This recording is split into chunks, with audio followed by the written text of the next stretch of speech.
The Saga ships with Opera's 9.5 browser, which is really nice, which means it supports finger scrolling, and of course the mouse mode is really useful too, because it's a little more convenient than using the joystick mode and moving up and down one link at a time with each swipe. But it's very nice that you can swap back and forth between the two modes quickly. Pull up a page here. This is over a Wi-Fi connection, so it comes across pretty quickly. We'll pull up the full HTML version of the site so you can see what that looks like.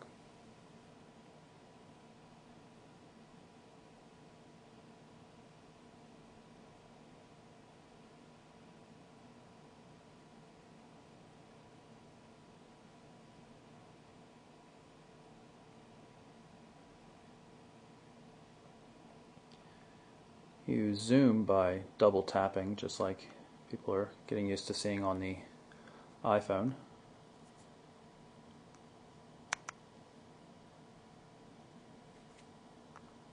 Finger scrolling works pretty well.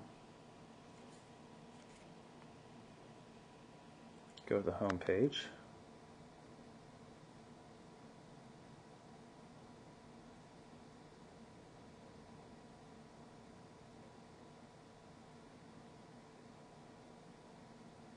Not the fastest web browsing experience on a smartphone, but it's pretty decent.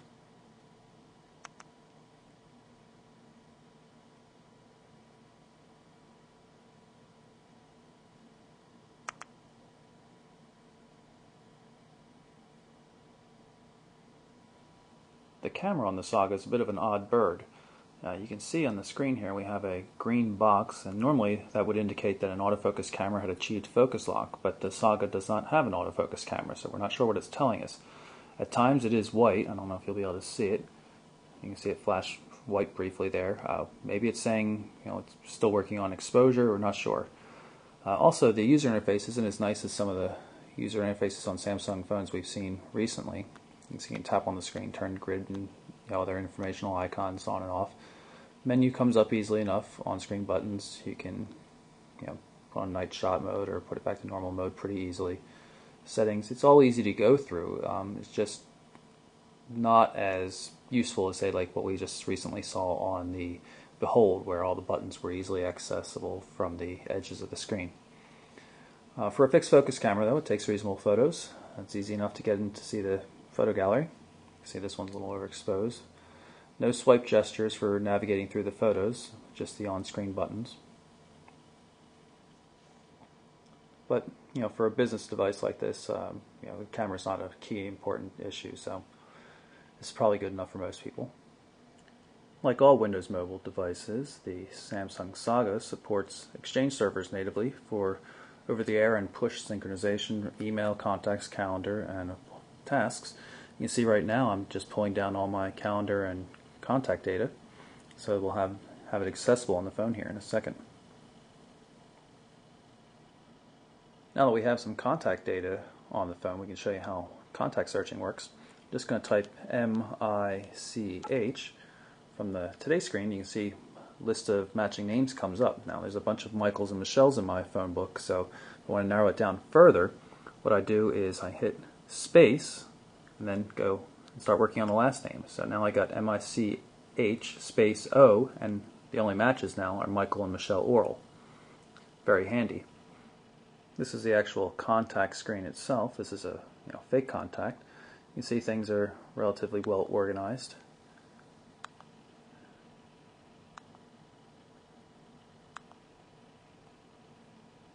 Bring up the editing screen so you can see all the other features. You can really add an awful lot of information on a contact.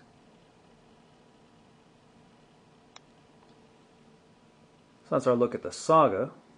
The device weighs about 4.5 ounces, about 130 grams.